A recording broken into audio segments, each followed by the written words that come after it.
Hello friends, আসসালামু আলাইকুম। Welcome back to my YouTube channel everything initialise.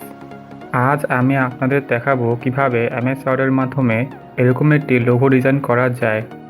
তো চলুন ভিডিওটি শুরু করি।